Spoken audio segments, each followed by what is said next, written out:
Class 8 Geography Chapter 2 Natural Resources Land, Soil and Water Part 2.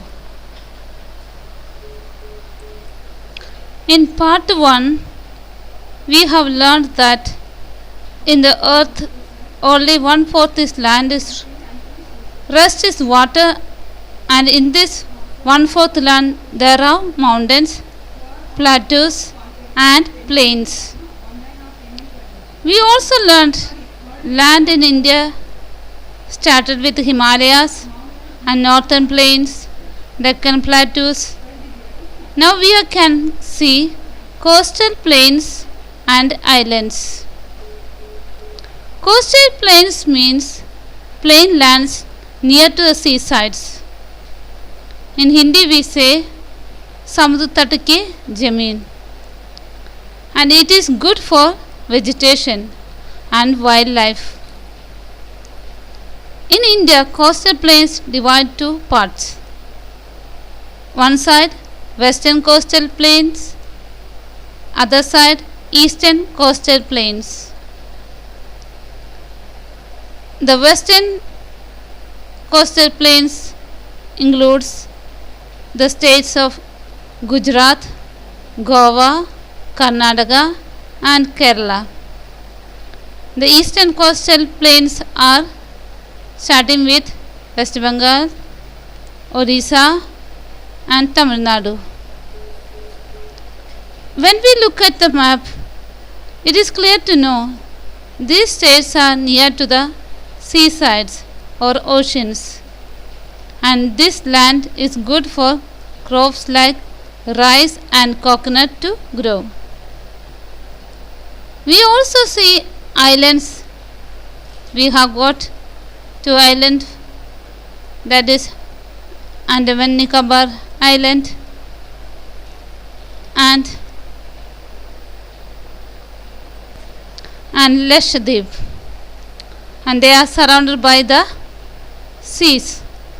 Because of that, these lands are very good for fertile, especially the rice and coconuts grows there very well. That is the economic and wealth of the states,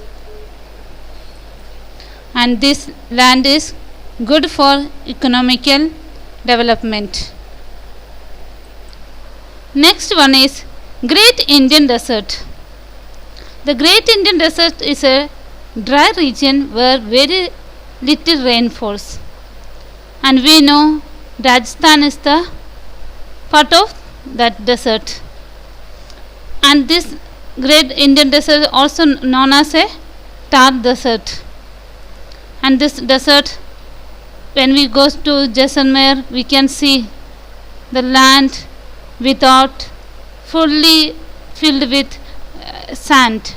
There is no trees we can find, and this Thar Desert not only in India, it is also touching the one part of Pakistan, and it moves from Pakistan, India board, Pakistan board, then it moves to other states in Haryana, little part of Gujarat. All these parts we can see this desert, and because of there is less trees grows, very hot sands. Because of that, no trees grows, and there is no rain.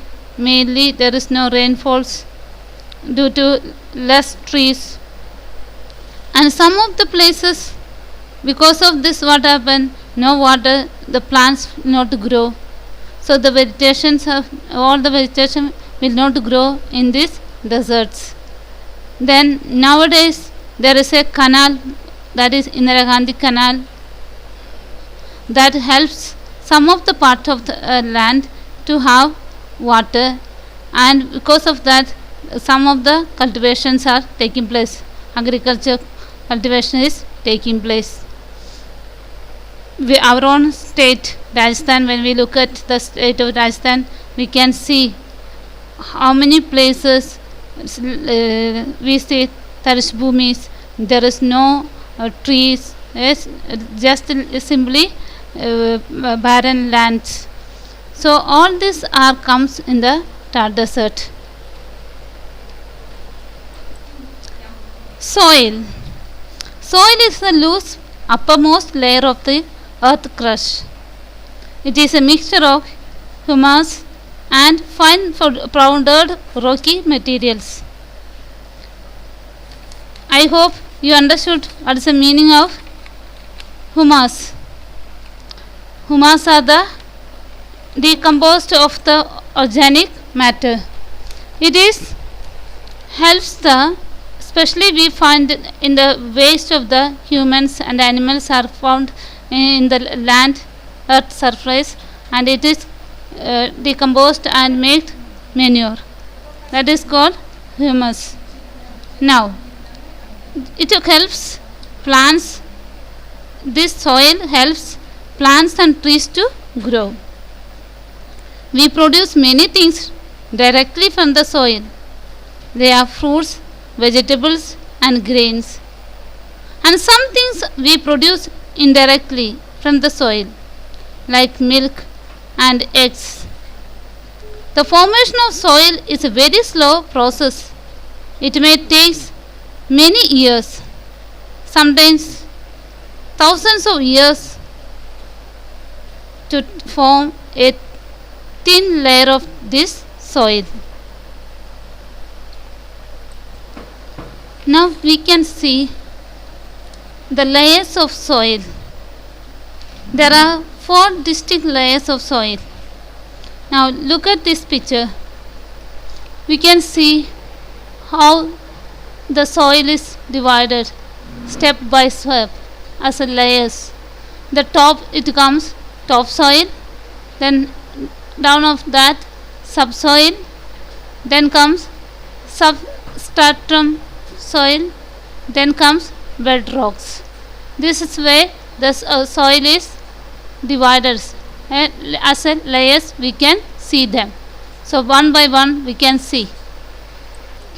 First one is topsoil. Topsoil is the toppermost part of the soil that we see, the top of it. It is formed by very fine particles of the rock, such as clay, slate and sand. Humus also found in this topsoil. Many compost and mixture also mixed with this soil, and it is in this layer the plants, trees, fruit trees, vegetables all grow.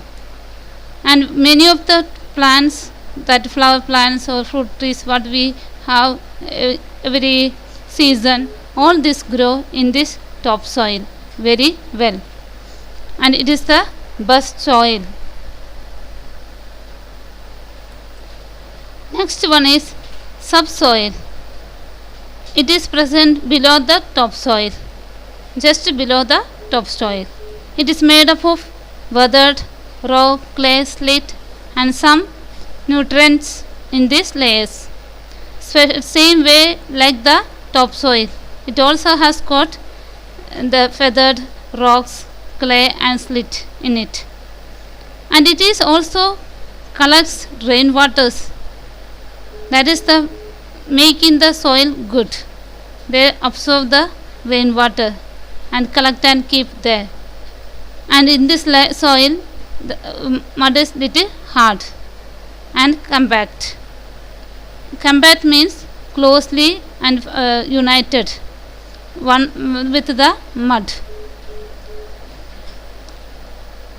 Then this in this we can see some trees growing, plants, like it is because of the rainwater is collect in this. Some of the big trees grows in this mud, and the root goes down from the topsoil to subsoil. Especially the big plants and trees we can see grow in the root going down, deep down to the subsoil. Next layer of the soil is called substratum. It is present below the subsoil. It is considered of weathered rocks because we can see lot of rocks weathered like remaining. In that mixture of other soils also is the subsoils mixed with subsoil, and the feathered rocks also found in this soil, so it becomes little harder. After substratum, the layer of soil is known as bedrock.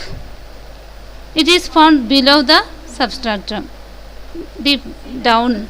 The hardest, the last and hardest layer of soil is called bedrock, and we know it is full of rock. Because of rocks filled with this layer of rock is not useful or anything, and full of hard rocks we can see. People go deep, they cut and take these rocks for building houses and all. It is very good.